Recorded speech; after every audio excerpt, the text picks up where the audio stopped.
എല്ലാവർക്കും യേശുക്രിസ്തുവിന്റെ നാമത്തിൽ ഒരിക്കൽ കൂടെ സ്വാഗതം. सभी को प्रभु यीशु मसीह के नाम से एक बार फिर मेरा अभिवादन. നമ്മൾ കുറച്ച് നാളുകളായി ക്ഷാമം എന്ന വിഷയത്തെക്കുറിച്ച് പഠിച്ചുകൊണ്ടിരിക്കുകയായിരുന്നു. पिछले कुछ दिनों से हम अकाल के विषय में सीख रहे हैं. ക്ഷാമത്തിന്റെ സമയത്ത് ഉണ്ടായ പല കാര്യങ്ങളും നമ്മൾ ചർച്ച ചെയ്യാനിടയായി തീർന്നു. अकाल जब पड़ा था तो क्या-क्या घटना घटी उसके विषय में हमने चर्चा किया. അബ്രഹാമിന്റെ കാലത്തും ഇസ്ഹാക്കിന്റെ കാലത്തും യാക്കോബിന്റെ കാലത്തും ഉണ്ടായ ക്ഷാമത്തെ നമ്മൾ കണ്ടു. अब्राहम, इसहाक और याकूब के काल पर जो अकाल पड़ी थी उसके विषय में हमने चर्चा किया. യോവേൽ പ്രവചനത്തിൽ നിന്നും ക്ഷാമത്തിന്റെ ചില വ്യത്യസ്ത കാര്യങ്ങളെ നമ്മൾ ശ്രദ്ധിച്ചു. योवेल भविष्यवाणी की पुस्तक में से अकाल के विषय में हमने चर्चा किया. നമ്മൾ ക്ഷാമം എന്ന വിഷയത്തെക്കുറിച്ച് പഠിക്കുവാൻ ആരംഭിച്ചപ്പോൾ റൂത്തിന്റെ പുസ്തകം 1-ാം അധ്യായം 1-ാമത്തെ വാക്യമാണ് വായിച്ചത്. जब हमने अकाल के विषय में पढ़ना शुरू किया तो रूथ की पुस्तक पहला अध्याय उसका पहला आयत को हमने पढ़ा था. അവിടെ ഇങ്ങനെയാണ് എഴുതിയിരിക്കുന്നത്, ന്യായാധിപന്മാർ ന്യായകാരണം നടത്തിയ കാലത്ത് ഒരിക്കൽ ദേശത്ത് ക്ഷാമം ഉണ്ടായി.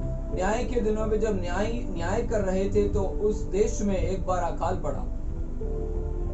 എന്നാൽ ന്യായാധിപന്മാരുടെ പുസ്തകം നമ്മൾ വായിച്ചാൽ അവിടെ എങ്ങും ന്യായാധിപന്മാരുടെ കാലഘട്ടത്തിൽ ഒരു ക്ഷാമം ഉണ്ടായതായിട്ട് കാണുന്നില്ല. लेकिन न्यायों की पुस्तक में जब हम पढ़ते हैं तो वहां पर इस प्रकार से कहीं नहीं लिखा कि न्यायों के समय पर वहां पर अकाल पड़ा है.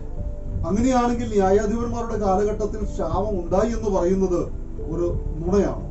क्या ऐसा है तो क्या सचमुच में ये एक झूठ है कि न्यायों के समय पर जो अकाल पड़ा है वो नहीं हुआ था? വിശുദ്ധ തിരുവെഴുത്ത് പറയുന്നു, തിരുവെഴുത്തിൽ പറയുന്ന സകല കാര്യങ്ങൾ സത്യമാണ്. पवित्र शास्त्र वचन में जो कुछ लिखा गया है सब कुछ सत्य है. അങ്ങനെയാണെങ്കിൽ ന്യായാധിപന്മാരുടെ കാലഘട്ടത്തിൽ ക്ഷാമം ഉണ്ടായി എന്ന് പറഞ്ഞാൽ തീർച്ചയായിട്ടും ക്ഷാമം ഉണ്ടായിട്ടുണ്ട്. अगर ऐसा है तो न्यायों के समय पर अगर अकाल पड़ा है तो निश्चय वहां उस समय पर अकाल पड़ा ही है. എന്നാൽ ആ കാലഘട്ടത്തിൽ ഉണ്ടായ ക്ഷാമം എന്താണെന്ന് നമുക്കൊന്ന് പരിശോധിക്കാം. हम जरा खोजेंगे कि उस समय पर या फिर उन दिनों में जो अकाल पड़ा था वो क्या था. ന്യായാധിപന്മാരുടെ പുസ്തകം 6-ാം അധ്യായം നമുക്കൊന്ന് പരിശോധിക്കാം. न्यायों की पुस्तक 6वां अध्याय की ओर हम जाएंगे. ഇസ്രായേൽ മക്കൾ പിന്നെയും യഹോവയ്ക്ക് അനിഷ്ടമായുള്ളത് ചെയ്തു. യഹോവ അവരെ 7 സംവത്സരം മിദ്യാന്റെ കയ്യിൽ ഏൽപ്പിച്ചു. മിദ്യാൻ ഇസ്രായേൽ മേൽ ആധിക്യം പ്രാപിച്ച് ഇസ്രായേൽ മക്കൾ മിദ്യാനുടെ നിമിത്തം പർവ്വതങ്ങളിലെ ഗുഹരങ്ങളിലും ഗുഹകളിലും ദുർഗങ്ങളിലും ശരണമാക്കി വസിച്ചു. ഇസ്രായേൽ വിതച്ചിരിക്കുമ്പോൾ മിദ്യാന്യരും അമാല്യക്കരും കിഴക്ക് ദേശക്കാരും അവരുടെ നേരെ വരും. അവർ അവർക്ക് വിരോധമായി പാളയമിറങ്ങി ഗസ്സാ വരെ നാട്ടിലെ വിള നശിപ്പിക്കും. ഇസ്രായേലിന് ആഹാരമോ ആടോ മാടോ കഴുതയോ ഒന്നും ശേഷിപ്പിക്കുകയില്ല. അവർ തങ്ങളുടെ കന്നുകാലികളും കൂടാരങ്ങളുമായി പുറപ്പെട്ട് വെട്ടുക്കിളികളെ പോലെ കൂട്ടമായി വരും. അവരും അവരുടെ ഒട്ടകങ്ങളും അസംഖ്യമായിരുന്നു. അവർ ദേശത്ത് കടന്ന് നാശം ചെയ്യും. न्यायों का पुस्तक 6वां अध्याय उसका पहले आयत से हम नीचे की ओर जब हम पढ़ते हैं तो उधर कहा गया है कि तब इस्राएलियों ने यहोवा की दृष्टि में जो बुरा था वही किया, इसलिए कि यहोवा ने उन्हें मिद्यानियों के वश में 7 वर्ष तक रखा और मिद्यानी इसराइलियों पर प्रबल हो गए. मिद्यानियों ने डर के मारे इसराइलियों ने पहाड़ों को गहरे खड्डों और गुफाओं और किलों को अपना निवास बना लिया. और जब इसराइली बीज बोते तब मिद्यानी और अमलेकी और पूर्वी लोग उनके विरुद्ध चढ़ाई करके अच्छा तक छावनी डालकर भूमि की उपज नाश कर डालते थे. और इसराइली के लिए ना तो कुछ भोजन वस्तु और ना भेड़ बकरी और ना गाय बैल और ना गधे छोड़ते थे, क्योंकि वे अपने पशुओं और डेरों को लिए हुई चढ़ाई करते जो है टिंडियों के दल के समान बहुत आते थे और उनके ऊंट भी अनगिनत होते थे और वे देश को उजाड़ने के लिए उसमें आया करते थे. ഈ ഭാഗങ്ങൾ വായിച്ചാൽ നമുക്ക് മനസ്സിലാക്കാൻ കഴിയും, इस भागों को पढ़ने के बाद हम इस प्रकार से समझ सकते हैं ഇസ്രായേൽ മക്കൾ വിതയ്ക്കുന്നുണ്ട്, इस्राएल के लोग तो बोते तो थे എന്നാൽ അവർക്ക് കൊയ്യുവാൻ കഴിയുന്നില്ല. लेकिन वो काट नहीं पाते थे. അവര് ഭവനങ്ങളെ ഉണ്ടാക്കുന്നുണ്ട്, वो घरों को बनाते तो थे എന്നാൽ ആ ഭവനത്തിൽ അവർക്ക് വസിക്കാൻ കഴിയില്ല. लेकिन उन भवनों में या घरों में वो रह नहीं पाते थे. നിങ്ങൾ ചിന്തിച്ചു നോക്കിയാട്ടെ, अब जरा सोच के देखिएगा, അവർക്ക് സ്വന്തമായി കൃഷിത്തോട്ടങ്ങളുണ്ട്, उनका खुद का खेती बाड़ी है, എന്നാൽ ആ കൃഷിയുടെ അനുഭവം അവർക്ക് എടുത്ത് ഭക്ഷിക്കാൻ കഴിയുന്നില്ല. लेकिन उस खेती का जो फल स्वरूप निकलता है उसको वो अनुभव नहीं कर सकते हैं. അവര് സ്വന്തമായി ഭവനങ്ങളെ ഉണ്ടാക്കിയിട്ടുണ്ട്. वो स्वयं अपने घरों को भवनों को बनाते हैं, എന്നാൽ ആ വീട്ടിൽ അവർക്ക് കയറി താമസിക്കാൻ പറ്റുന്നില്ല. लेकिन उन घरों में वो रहकर खुद नहीं वास कर सकते, കാരണം മിദ്യാൻകാരും കിഴക്ക് ദേശക്കാരും അമാല്യക്കരും അവര് കൂട്ടമായി വന്ന് അവരെ ആക്രമിക്കുകയാണ്. और मिद्यानी लोग, अमलेकी लोग और जो पूर्वी देश के लोग आकर उन पर हमला करते हैं. ഇതിനെയാണ് രൂത്തിന്റെ പുസ്തകത്തിൽ ക്ഷാമം എന്ന് പറഞ്ഞിരിക്കുന്നത്. इसी विषय को लेकर रूत की पुस्तक में अकाल करके कहा गया है. നമ്മൾക്കൊരു വിചാരമുണ്ട്, ക്ഷാമം എന്ന് പറഞ്ഞാൽ വെള്ളം വറ്റിത്തീരുക, കഴിക്കാൻ ആഹാരം ഇല്ലാതായി തീരുക, ആരോഗ്യം നഷ്ടപ്പെടുക, ഇതിനെയൊക്കെയാണ് നമ്മൾ ക്ഷാമം ആയി കണക്കുകൂട്ടുന്നത്. हम साधारण तौर पर अकाल जब हम सोचते हैं तो हम ये विचार करते हैं कि खाने को नहीं मिलना, या फिर पानी का सूख जाना, या फिर जो है हमारा बल सब कुछ जो है खत्म हो जाना.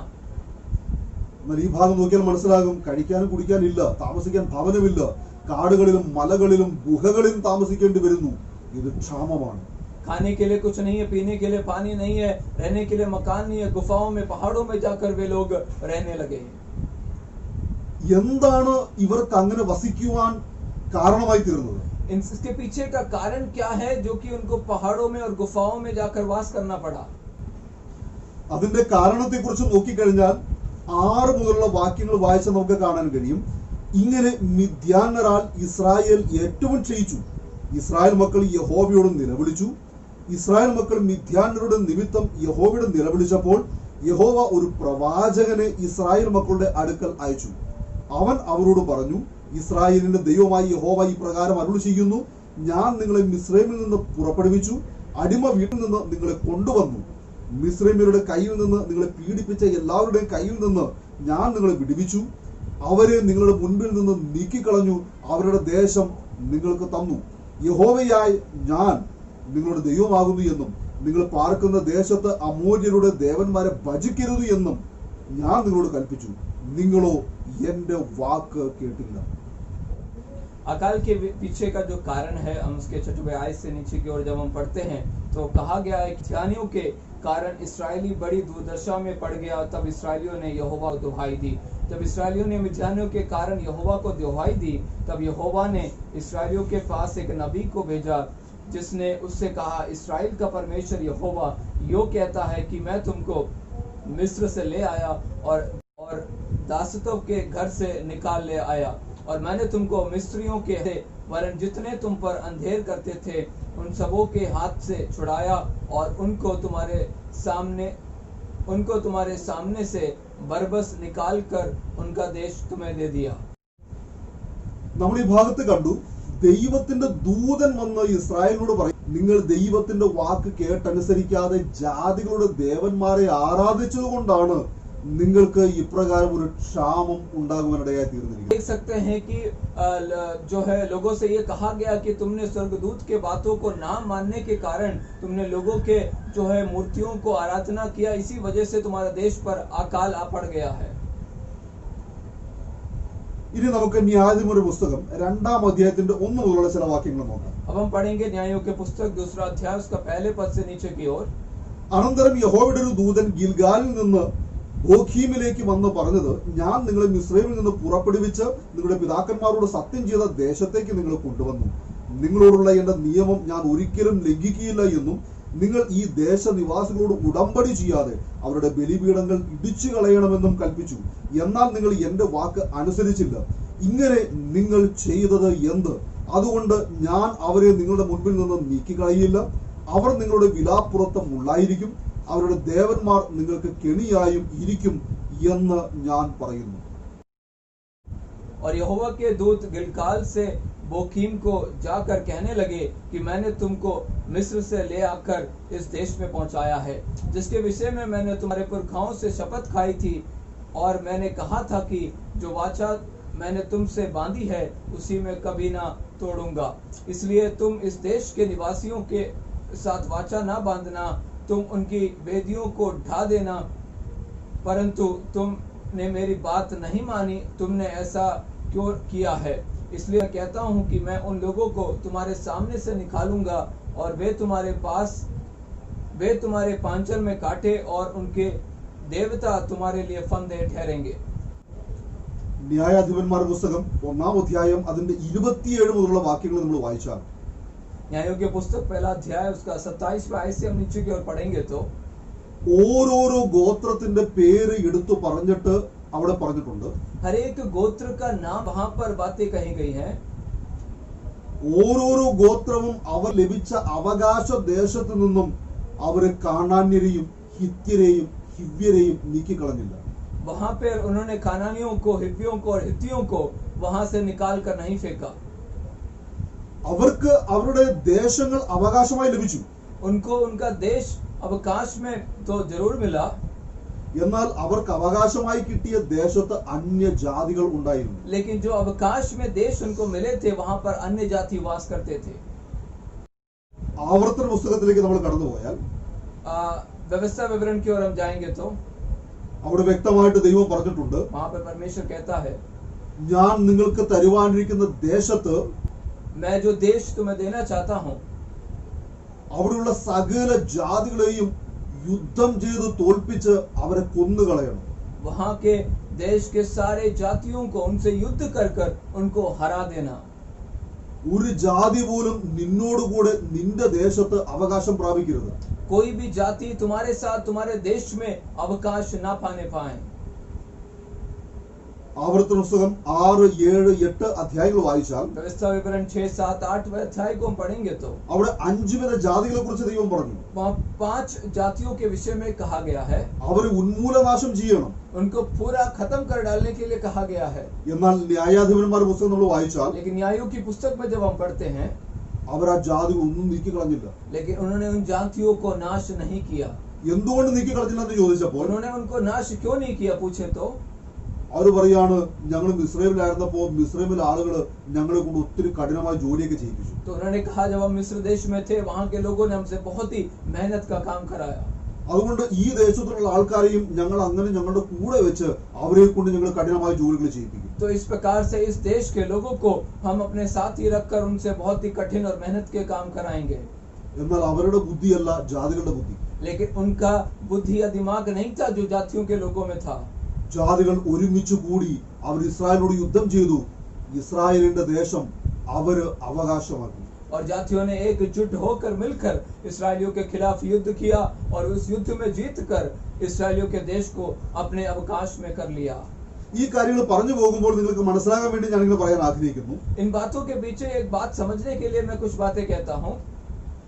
ഇസ്രായേലിന്റെ ദൈവം മിസ്രൈമിൽ നിന്ന് കൂട്ടിക്കൊണ്ടുവന്നപ്പോൾ इसराइल देश को या लोगों को मिस्र से निकाल कर प्रभु वापस बाहर लाया. അവർക്ക് ദൈവം ഒരു ദേശം കൊടുത്തു. उनको परमेश्वर ने एक देश दिया. ആ ദേശത്ത് അവർ കടന്നു ചെന്നപ്പോൾ और इस देश में जब वो प्रवेश करे, അവരവിടെ വിതച്ചില്ല. उन्होंने वहां पर नहीं बोया, എന്നാൽ അവിടെ നിന്ന് അവർ കൊയ്തു. लेकिन वहां से वो जरूर काट नहीं पाए. അവരവിടെ ഒരു വീട് പണിതില്ല. वहां पर उन्होंने भवन को नहीं बनाया, എന്നാൽ മറ്റുള്ളവർ പണിത ഭവനത്തിൽ അവർ താമസിച്ചു. लेकिन दूसरों के द्वारा बनाए गए भवनों पर वो वास करने लगे. എന്നാൽ ഇപ്പോൾ ഇസ്രായേലിന് സ്വന്തമായി കൃഷിഭൂമിയുണ്ട്. अब इसराइल का खुद का खेती है, എന്നാൽ കൊയ്യാൻ പറ്റുന്നില്ല. लेकिन वो काट नहीं पा रहे हैं. അവർക്ക് സ്വന്തമായി വീടുകളുണ്ട്. उनका खुद का घर है, താമസിക്കാൻ പറ്റുന്നില്ല. लेकिन वो नहीं रह पा रहे हैं. ഇതിൽ നിന്ന് എന്താണ് നിങ്ങൾ മനസ്സിലാക്കുന്നത്? इस बात से आप क्या समझ सकते हैं? ദൈവത്തിന്റെ വാക്ക് കേട്ട് ഇറങ്ങി തിരിച്ച നമുക്ക് വേണ്ടി നമ്മൾ കണ്ടിട്ടില്ലാത്ത, പിതാക്കന്മാർ കണ്ടിട്ടില്ലാത്ത നന്മകളെ നമുക്ക് തന്ന് നമ്മളെ ദൈവം നടത്തി.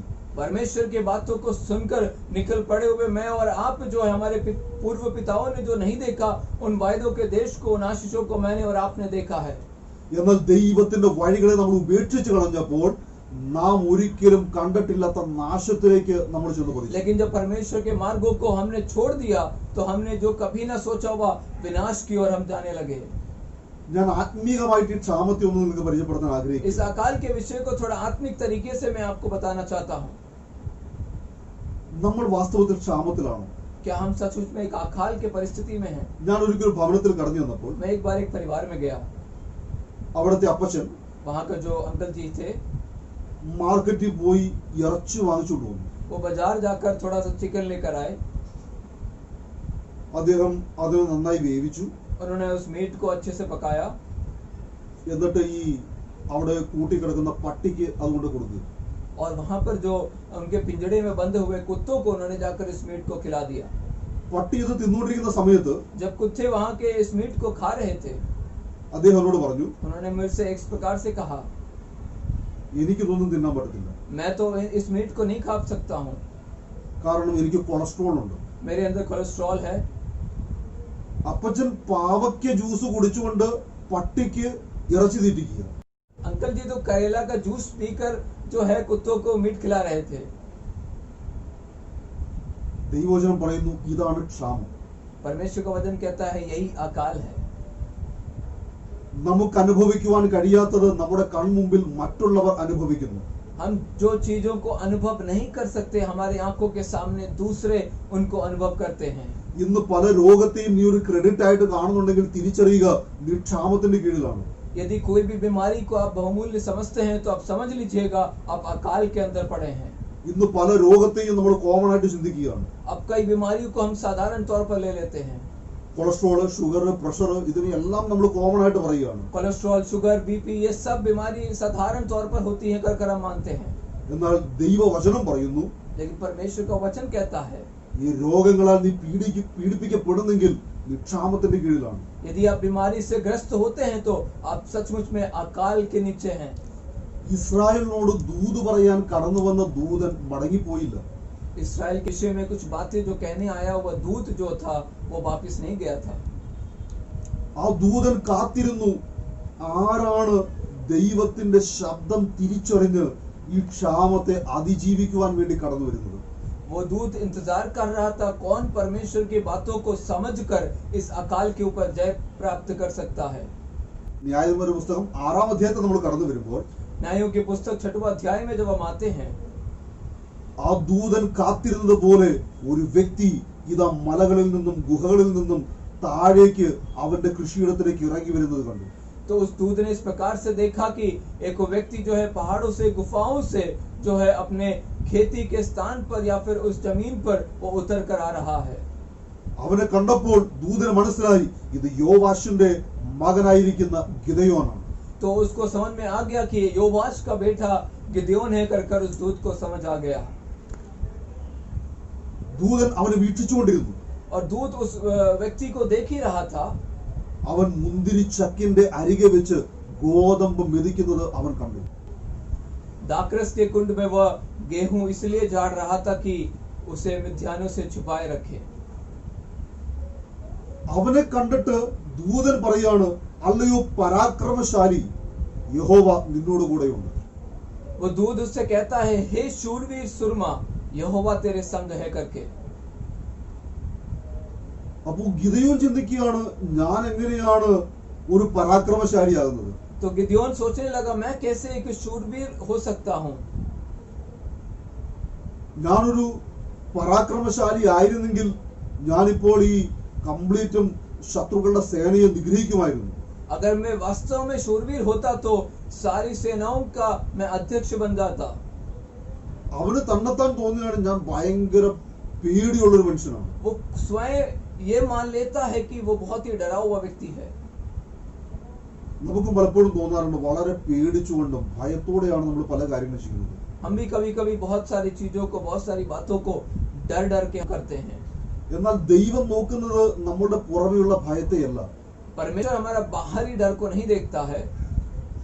ദൈവം നോക്കിയത് അവൻ അവന്റെ സ്വന്തം കൃഷിയിടത്തിലെ അവന്റെ ധാന്യം കൊയ്യുവാൻ അവൻ താല്പര്യത്തോടെ ഇറങ്ങി വന്നതാണ് ദൈവത്തിന് ഇഷ്ടപ്പെട്ടത്. परमेश्वर ने ये उसके अंदर देखा कि वो स्वयं अपने खेती में आकर बोए हुए बीज को या धान को काटने के लिए वो आ पहुंचा.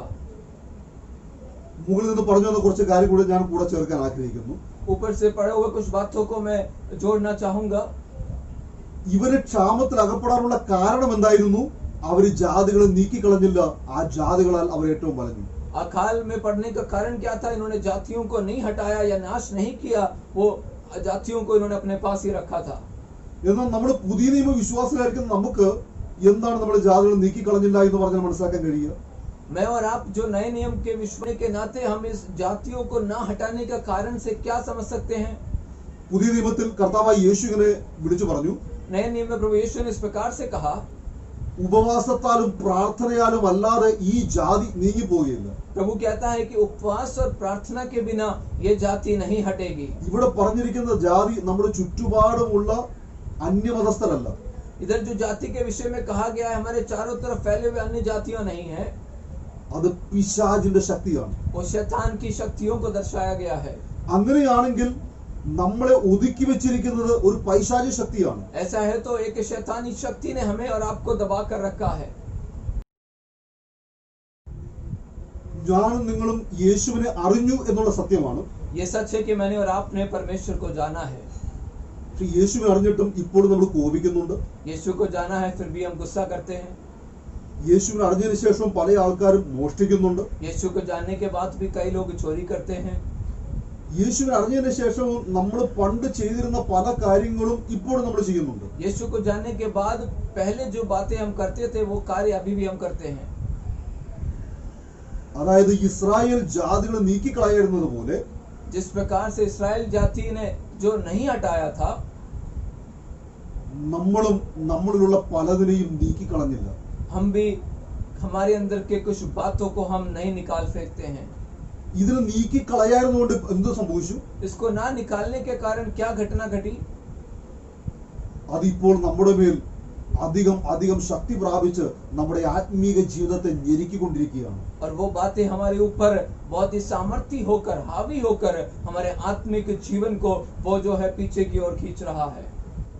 നിങ്ങൾക്ക് ഒരിക്കലും ദൈവത്തെയും പിശാചിനെയും സേവിക്കുവാൻ കഴിയില്ല. तुम कभी भी शैतान को और परमेश्वर का सेवा एक साथ नहीं कर सकते.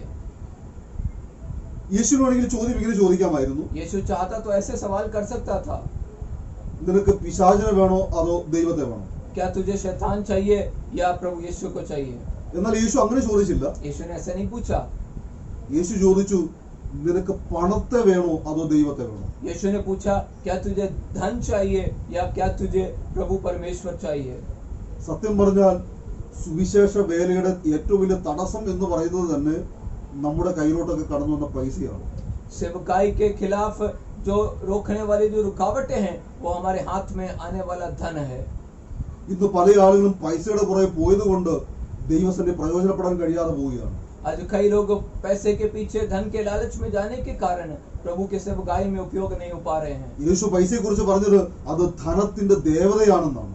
यीशु ने जो पैसे के विषय में कहा वो धन के देवता के विषय में कहा गया था. നമുക്കൊന്ന് നമ്മിലേക്ക് തന്നെ നോക്കാം. हम अपने आप को स्वयं देखेंगे. യേശുവിനെ അറിഞ്ഞതിന് ശേഷം എന്തൊക്കെയാണ് നാം നമ്മിൽ നിന്ന് നീക്കിക്കളയാതെ ഇപ്പോഴും വെച്ചിരിക്കുന്നത്? यीशु को जानने के बाद हमने अपने अंदर से क्या क्या हटा कर नहीं फेंका, हम अपने आप को हम जांचेंगे. അങ്ങനെയാണെങ്കിൽ മനസ്സിലാകും നമ്മൾ എത്രത്തോളം ക്ഷാമത്തിലാണ്. ऐसा है तो हम समझ सकते हैं हम कितना अधिक अकाल में पड़े हुए हैं. അപ്പോൾ ഈ ക്ഷാമത്തിന്റെ കാരണം ചിലതിനെ കളയാൻ നിമിത്തമാണ് എന്ന് നമുക്ക് മനസ്സിലാക്കാൻ കഴിയും. इस अकाल का कारण कुछ बातों को ना हटाने के कारण ये अकाल पड़ा कर हम समझ सकते हैं. നിങ്ങൾ ഇന്ന് ക്ഷാമത്തിലാണെന്ന് നിങ്ങൾക്ക് തോന്നുന്നുണ്ടോ? क्या आपको लगता है आप सचमुच में अकाल में पड़े हैं? നമുക്ക് ചിലതിനെ നീക്കിക്കളയാൻ തയ്യാറാകാം. हम कुछ बातों को निकाल फेंकने के लिए तैयार हो जाएं. ഇവിടെയാണ് ഗിദെയോനിൽ ദൈവം ആ ഒരു സമർപ്പണത്തെ കാണുന്നത്. इधर गिदयोन के अंदर परमेश्वर ने एक समर्पण को देखा. ഞാനാണ് വിതച്ചതെങ്കിൽ ഞാൻ തന്നെ കൊയ്യും. यदि मैंने बोया है तो मैं ही उसे काटूंगा. ഞാൻ വിതച്ചത് ഒരിക്കലും ശത്രു കൊയ്യുവാൻ ഞാൻ അനുവദിക്കുകയില്ല. जो बीज मैंने बोया वो कभी भी मेरे शत्रु उसको नहीं काटेंगे. ദൈവം നമ്മോട് പറഞ്ഞിട്ടുള്ള സകല വാഗ്ദത്തങ്ങളും അങ്ങനെ തന്നെയുണ്ട്. പക്ഷെ അതിനെ നേടിയെടുക്കാൻ ഗിദെയോന്റെ പോലെ ഇറങ്ങിത്തിരിക്കുവാൻ നമുക്ക് കഴിഞ്ഞിട്ടുണ്ട്. परमेश्वर ने जो मुझे और आपको जो वायदे दिए हैं वो ठीक वैसे ही हैं, लेकिन क्या हम गिदयोन के समान निकल सकते हैं या निर्णय कर सकते हैं? നമ്മൾ അനേക കാര്യങ്ങൾ ഗിദെയോനുള്ള ബന്ധത്തിൽ അവിടെ കാണാൻ കഴിയും. गिदयोन के विषय में कई सारी बातों को हम वहां देख सकते हैं. ഗിദെയോനോട് ദൈവം പറഞ്ഞു നിന്റെ ഭവനത്തുള്ള അശേര പ്രതിഷ്ഠകളെ വെട്ടിക്കളയണം. गिदयोन से परमेश्वर ने कहा तेरे घर के अंदर के सारे देवताओं को या फिर जो मूर्तों को तू है हटा देना. അവൻ വളരെ ധൈര്യത്തോടു കൂടെ ചെന്ന് അതിനെ എല്ലാം നശിപ്പിച്ചു കളഞ്ഞു. और वो काफी धीरज के साथ जाकर उन सभी वस्तुओं को नाश कर दिया. അവന്റെ പിതാക്കന്മാർ അന്യാരാധന ചെയ്തിരുന്ന സ്ഥലത്ത് അവന്റെ വീട്ടിലെ അപ്പന്റെ ഇളയ കാളക്കിടാവിനെ കൊണ്ടുവന്ന് അവൻ ബലിയർപ്പിച്ചു. जिस घर में गिदयोन और उसके पिता जो है परमेश्वर के या अन्य देवताओं की आराधना करते थे, उसी घर में गिदयोन ने एक गाय के बछड़े को जाकर परमेश्वर के लिए बलि चढ़ाया। ദേശം മുഴുവനും അസമാധാനത്തിലായിരിക്കുമ്പോൾ ഗിദെയോൻ അവിടെ നിന്ന് വിളിച്ചു പറഞ്ഞു, യഹോവ ശാലോം. देश भर में जब अशांति फैली हुई थी तो गिदयोन ने वहां पर खड़े होकर कहा यहोवा शालोम करके। ശാലോമിന്റെ അർത്ഥം സമാധാനം എന്നാണ്. शालोम का अर्थ यह है कि शांति है। അതായത് ഞാൻ എന്റെ ഭാഗം നിവർത്തിച്ചു, എന്റെ ഭാഗിച്ചപ്പോൾ ദൈവത്തിന്റെ സമാധാനം ഞാൻ അനുഭവിക്കുകയാണ്.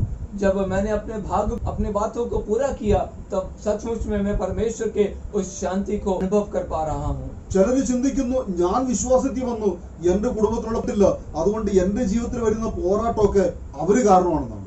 कुछ लोग सोचते हैं कि मैं तो विश्वास में आ गया, लेकिन मेरे पीछे जो कुछ कार्य होता है वो मेरे परिवार के कारण होता है करके।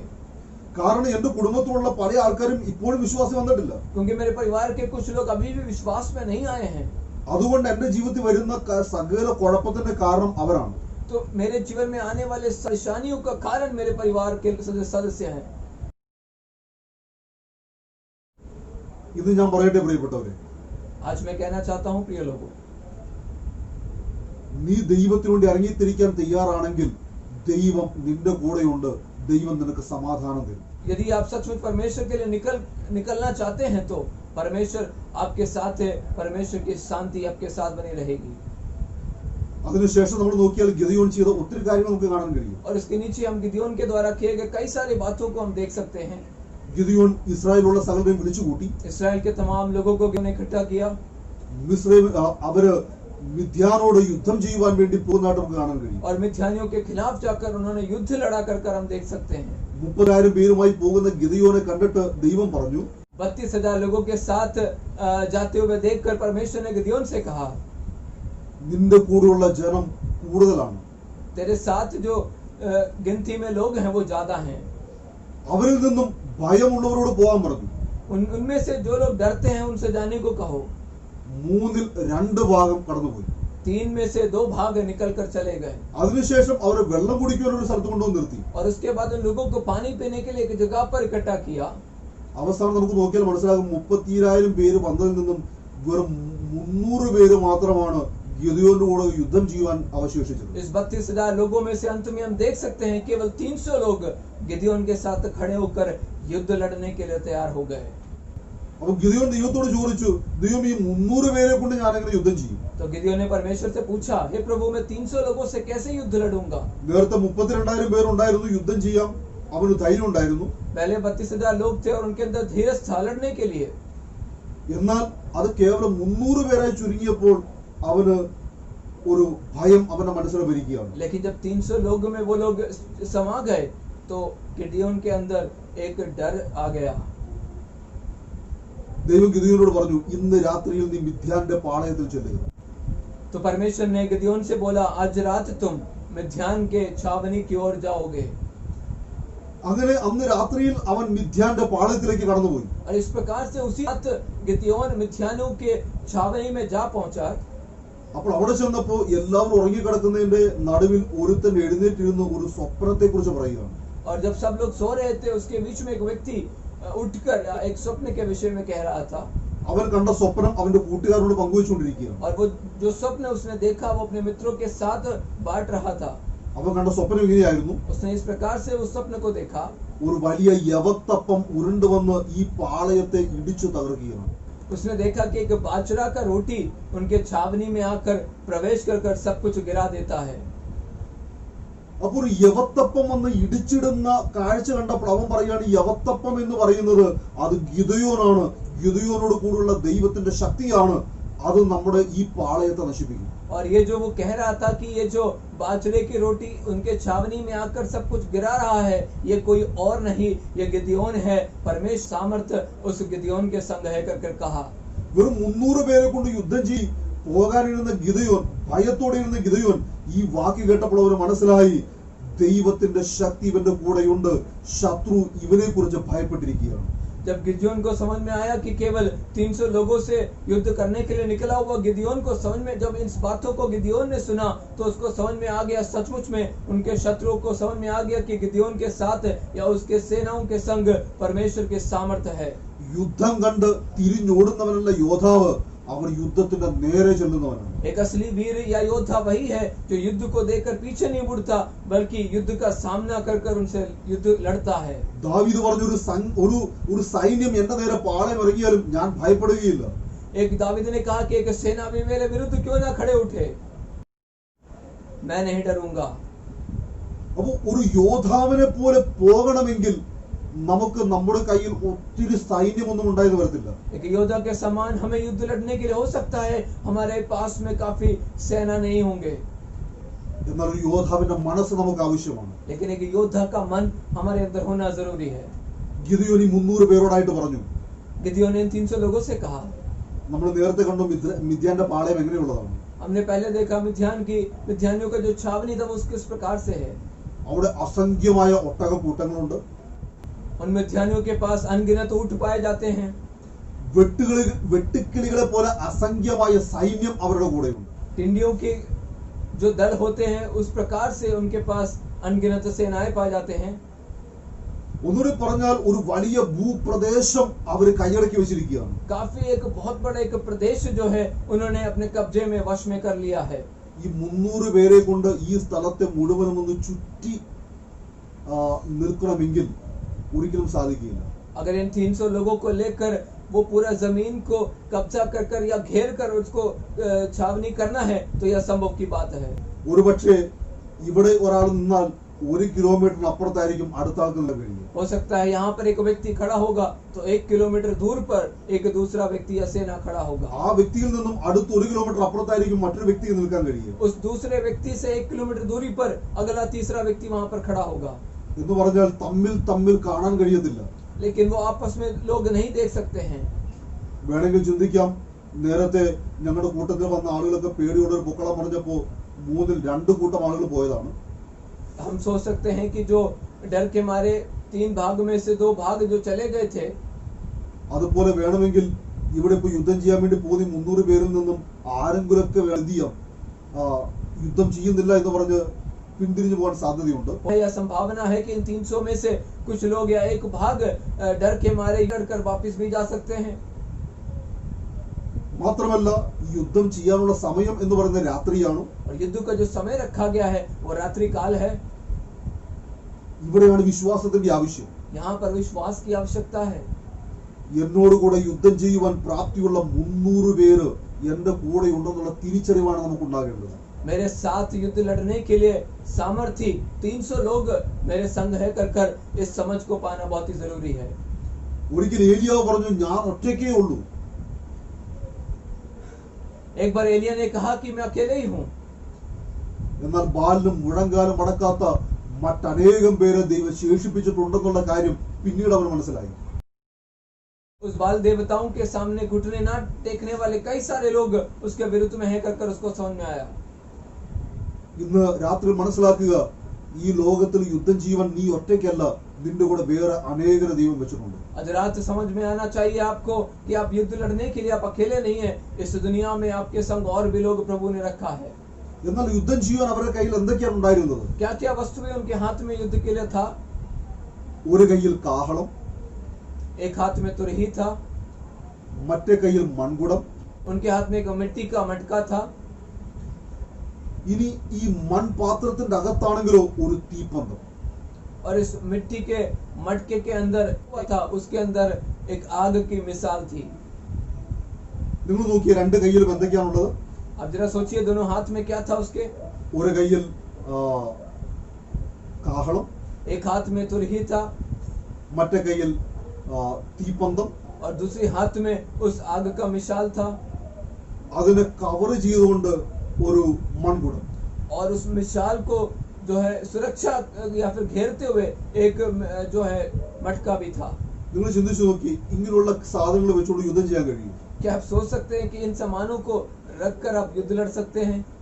കാഹളം കൊണ്ട് നമുക്ക് ആരെയും കൊല്ലാൻ കഴിയുമോ? क्या हम एक तुरही लेकर किसी को मार गिरा सकते हैं? ഈ മൺകുടം ഉപയോഗിച്ച് നമുക്ക് ആരെങ്കിലും കൊല്ലാൻ കഴിയുമോ? क्या इस मटके को इस्तेमाल कर किसी को मार गिरा सकते हैं? തീപ്പന്തം ഉപയോഗിച്ച് ഒരു പക്ഷെ നമുക്ക് ആരെങ്കിലും കത്തിക്കാൻ കഴിയുമായിരിക്കും. क्या उस आग के मिसाल को इस्तेमाल करके हो सकता है आप किसी को जला सकते हो? എന്നാൽ അത് മൺകുടം കൊണ്ട് മറച്ചു വെച്ചിരിക്കുകയാണ്. लेकिन उस जो मिट्टी के उस मटके से उसको घेर कर संभाला हुआ है. ഇവിടെ ഗിദെയോൻ ഈ ജനത്തോട് പറയുന്ന ഒരു കാര്യമുണ്ട്. गिदयोन यहाँ पर उन लोगों से एक बात कहता है, നിങ്ങൾ ഒരുമിച്ച് കാഹളം ഊതണം. तुम लोग मिलकर एक साथ तुरही को फूकना, അതിനുശേഷം നിങ്ങൾ ഒരുമിച്ച് ഈ മൺകുടങ്ങളെ ഉടയ്ക്കണം. और उसके साथ तुम लोग सब मिलकर इस मटके को फोड़ डालना. അതിനുശേഷം വളരെ ഉച്ചത്തിൽ യഹോവയുടെ നാമത്തിൽ ആർപ്പിട്ടുകൊണ്ട് ഈ തീപ്പന്തവുമായി നിങ്ങൾ ആ പാളയത്തിലേക്ക് ഓടിച്ചേർന്നു. और बहुत ही जोर से चिल्लाते हुए यहोवा का नाम लेते हुए इस आग के मिसाल को लेकर उस शत्रु के छावनी में प्रवेश करना. നിങ്ങൾ ചിന്തിച്ചു നോക്കി എന്തായിരിക്കും സംഭവിക്കുക? सोच के देखिएगा क्या घटना वहां पर घट रही थी. അവരെല്ലാം ഈ പാളയത്തിന്റെ ചുറ്റുപാടും രാത്രിയിൽ നിലയുറപ്പിച്ചിട്ടുണ്ട്. उन सब लोगों ने इस छावनी के चारों तरफ घेरा बनाकर खड़े हुए हैं, എന്നാൽ ഈ തീപ്പന്തം വെളിയിൽ കാണുന്നില്ല. लेकिन ये आग का जो मिसाल है बाहर नहीं दिख रहा है, കാരണം അത് മൺകുടം കൊണ്ട് മറച്ചു വെച്ചിരിക്കുകയാണ്. उन्होंने उस मिट्टी के उस जो है बर्तन से उन्होंने उसको ढांप के रखा है. കൊരിന്ത്യർക്കെഴുതിയ 1-ാം ലേഖനത്തിൽ അപ്പോസ്തലനായ പൗലോസ് ഇങ്ങനെ പറഞ്ഞിട്ടുണ്ട്, कोरिन्थियों की पत्री पहला अध्याय में प्रेरित पौलुस कहता है, ഞങ്ങളിൽ ഉള്ള ആത്മാവിന്റെ അഗ്നി എന്ന് പറയുന്നത് हमारे अंदर की आत्मा की जो मिसाल या फिर जो आग है, അത് മൺപാത്രങ്ങളിലാണ് ദൈവം തന്നിരിക്കുന്നത്. वो मिट्टी के बर्तन के अंदर परमेश्वर ने दिया അവിടെ हुआ है. പൗലോസ് പറഞ്ഞ ആ മൺപാത്രം എന്ന് പറയുന്നത് നമ്മുടെ ഈ മാനുഷിക ശരീരമാണ്. पौलुस जो मिट्टी के बर्तन के विषय में बात करता है वो हमारे एक मानसिक शरीर है. നമ്മുടെ ഈ മാനുഷിക ശരീരം അത് എപ്പോഴാണ് ഉടഞ്ഞു മാറുന്നത്? അപ്പോഴാണ് ദൈവത്തിന്റെ ആത്മീക ശക്തി നമ്മിൽ നിന്ന് പുറപ്പെടുവാനിടയായി തീരുന്നത്. जब हमारा ये मनुष्य शरीर टूटकर अलग हो जाता है या गिर जाता है, तब परमेश्वर की सामर्थ हमारे अंदर से प्रवेश करती है. മനുഷ്യ ശരീരം ഉടയ എന്ന് പറഞ്ഞാൽ എന്താണ്? मनुष्य के शरीर का टूटना कहने का क्या मतलब है? നമ്മുടെ ശരീരത്തിൽ വസിക്കുന്ന സകല പാപങ്ങളും ഉടഞ്ഞു തീരുമ്പോഴാണ് ദൈവം നമ്മിൽ പകർന്നിരിക്കുന്ന പരിശുദ്ധാത്മാവിന്റെ അഗ്നി ശത്രു ദർശിക്കുകയുള്ളൂ. जब वो पाप से भरा हुआ हमारे अंदर जो शरीर मिट्टी से बना हुआ वो जो पाप जो है वो जब टूटकर अलग होता है, तब पवित्र आत्मा का सामर्थ जो हमारे अंदर वास करता है वास्तव में हमारे अंदर से प्रकट होने लगेगा. ഈ ശരീരം ഉടഞ്ഞാൽ ദൈവാത്മാവിന്റെ ശക്തി അനേകര് കാണും. जब ये शरीर टूटेगा तब पवित्र आत्मा का सामर्थ बहुत से लोग देखेंगे. അവര് മൺകുടം ഉടച്ചു, उन्होंने उस मिट्टी के उस बर्तन को तोड़ दिया അവര് കാഹളമൂതി, और उन्होंने उस तुरही को फूका അവർ വളരെ ഉച്ചത്തിൽ ആർത്തുകൊണ്ട് അവർ പാളയത്തിലേക്ക് പാഞ്ഞെടുത്തു. और बहुत ही जोर से चिल्लाते हुए उस छावनी की ओर उन्होंने मिसाल लेकर प्रवेश किया. ആ സമയത്ത് ആ പാളയത്തിന്റെ അകത്ത് എല്ലാവരും ഉറങ്ങിയായിരുന്നു. और उस समय उस छावनी के अंदर सभी लोग सो रहे थे. ഉറങ്ങി കിടന്നവരെല്ലാം പെട്ടെന്ന് ചാടി എഴുന്നേറ്റു. जो लोग सो रहे थे वो एकदम से जाग उठे.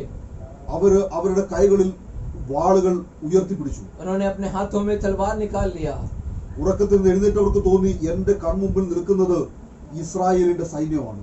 जब वो लोग नींद से जाग उठे तो उनको लगा कि मेरे आंखों के सामने जो खड़े हैं इस्राएली सेना है. അതുകൊണ്ട് അവരുടെ കൺമുമ്പിൽ കണ്ടവരെല്ലാം അവർ വെട്ടിക്കൊന്നു. और उनकी आंखों के सामने जो लोग उनको दिखे उन सबको मार गिरा दिया. ഒന്നുകൂടി പറഞ്ഞ ശത്രു അവര് തമ്മിൽ തമ്മിൽ യുദ്ധം ചെയ്ത് നശിച്ചുപോയി. और अच्छे से कहा जाए तो शत्रु आपस में युद्ध कर कर एक दूसरे को काट कर गिरा दिया. ഇസ്രായേലിനെ അവരെ കൊല്ലേണ്ടി വന്നില്ല. इस्राएल लोगों को मारने की जरूरत नहीं पड़ी. ഇനി ആരെങ്കിലും മരിക്കാതെ ഓടിപ്പോയെങ്കിൽ അവരെ മാത്രമാണ് ഇസ്രായേൽ പിന്തുടർന്ന് കൊന്നത്. यदि कोई भी बिना मरे बचकर निकल गया है तो उनका पीछा कर कर केवल इस्राएल ने उन लोगों को मार गिराया. അങ്ങനെ മിഥ്യാന്റെ കയ്യിൽ നിന്നും ദൈവം ആ ദേശത്തെ രക്ഷിച്ചു. इस प्रकार से उस देश को मिथ्यानियों के हाथ से प्रभु ने छुड़ा लिया. ഇന്ന് രാത്രിയിൽ ഞാൻ ഈ ഭാഗം നിങ്ങളോട് പറഞ്ഞതിന് പിന്നിലുള്ള ഉദ്ദേശം എന്താണെന്ന് വെച്ചാൽ आज रात इस संदेश देने का, इस बातों को कहने का उद्देश्य जो है, നമ്മളുള്ള പരിശുദ്ധാത്മാവിന്റെ ശക്തി കൊണ്ട് നമുക്ക് ശത്രുവിനെ തുരത്തുവാൻ കഴിയും.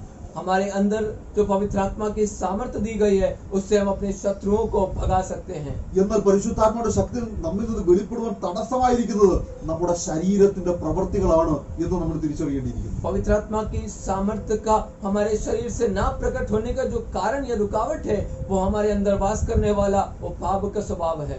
നിങ്ങളിലുള്ള കോപം, हमारे अंदर का जो क्रोध है, ഭിന്നത, जो एक दूसरे को अलग करने वाला जो बातें, അസൂയ, और एक दूसरे से जलन रखने वाला स्वभाव, പിണക്കം, एक दूसरे से गुस्सा करने वाला स्वभाव, ഇങ്ങനെ നമ്മളിലുള്ള പല സ്വഭാവങ്ങളുമാണ് പരിശുദ്ധാത്മാവ് നമ്മിൽ പ്രവർത്തിക്കുവാൻ തടസ്സമായി നിൽക്കുന്നത്. इस प्रकार से कई स्वभाव के कारण हमारे अंदर से पवित्र आत्मा अपना कार्य नहीं कर पाता है. നമുക്ക് ഇന്ന് രാത്രിയിൽ നമ്മുടെ മൺകുടത്തെ ഒന്ന് ഉടയ്ക്കുവാൻ കഴിയുമോ?